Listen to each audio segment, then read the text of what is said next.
Hello, my name is Daniela, and today we're starting our news with our guest host, Dr. Ringman. That's actually PhD, professional high school degree, but hi.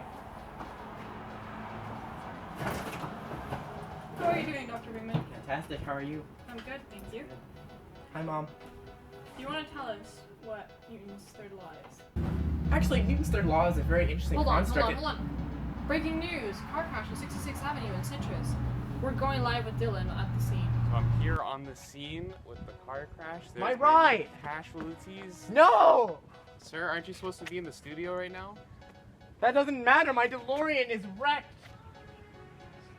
This is actually another example of Newton's third law in action. How? I'll tell you how. This shows Newton's third law because as the car moving brought a force with it, it impacted with the first car in the other lane. That initial force caused that second car to move backwards, thus making the car behind it rear-ended. Back to you guys at the studio. Isn't that just terrible? That was terrible. I live there. I hope your neighbors aren't involved. I do. Well, anyway, we'll come back with more details on the car crash, but now we'll Anyway, go like back I to was our saying, host, Dr. Ringman. who actually has the time to make all of these rules, these theoretical things? Well, his name was Sir Newton. And Isaac Newton was actually a physicist and a mathematician, born January 4th in 1643. He's pretty old now.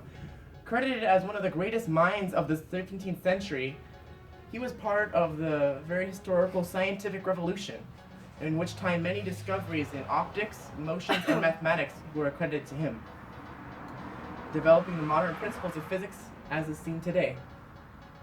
Science. Now, Newton's third law states that every action has an equal and opposite reaction, which can actually be shown through Miss Dani's car crash incident today in front of my house. Thank you for the very thoughtful explanation, Dr. Ringman. All comes with the territory. Is there any chance that you have a way to portray Newton's third law here in the studio today? Actually, just as the midichlorians surround the Jedi and all of us, examples of Newton's third law are all around us. Really? Yes. Oh. In fact, I'm exerting a force right now between me and the chair, between your hands and this table, this pen and the table.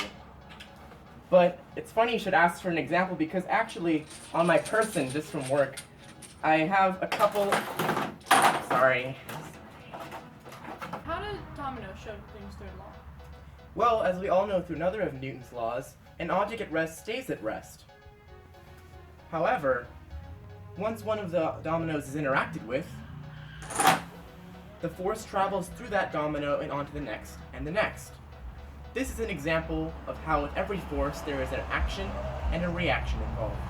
Thank you, Dr. Ringman, for that lovely demonstration on Newton's third law. However, that was not the only reason why we brought you today on stage. Would you like to tell the public about your newly broken record? Yes, not only does science make us more aware of the environment we live in, but it also helps us get shredded. As I showed in my last thesis paper on push-upology, anything can be done through the power of science. Now, actually, push-ups is another example of Newton's third law in itself. Oh, hi, I didn't see you there. Too busy getting shredded. As you can see through this motion, I am exemplifying Newton's third law in real time. Because the forces between the ground and my hands is equal, I don't go through it, and I go back up to complete a push-up and win this grant. Well, Dr. Ringman, I never thought you could do so many push-ups. I myself would only be able to do 5. Yeah, you would. Anyway, thank you very much for being a part of our show today. And thank you. It was very nice meeting you. It was. Back to our daily news. The new teen sensation will be now demonstrated by Frank live at the scene with the boy who started it all. Hi, this is Frank, live from the scene, where a young man here has discovered a new sensation, throwing balls against the wall. Sir, can you please explain what's going on here? Hi! Hey. I'm back again with another example of Newton's third law. As you can see through my demonstration with the ball against the wall, both objects face the same amount of energy. Not only did the ball, experiencing a pushback afterwards, experience the force of their collision, but so did the wall. Because of Newton's third law, which says that both objects involved in a force experience the same degree of that force, instead of the ball passing through the wall retained my shredded strength and allowed the ball to bounce back, as demonstrated again. Science. Thank you for watching. This concludes our Noonly News. I'm Dani Diaz. And we hope to see you again next noon.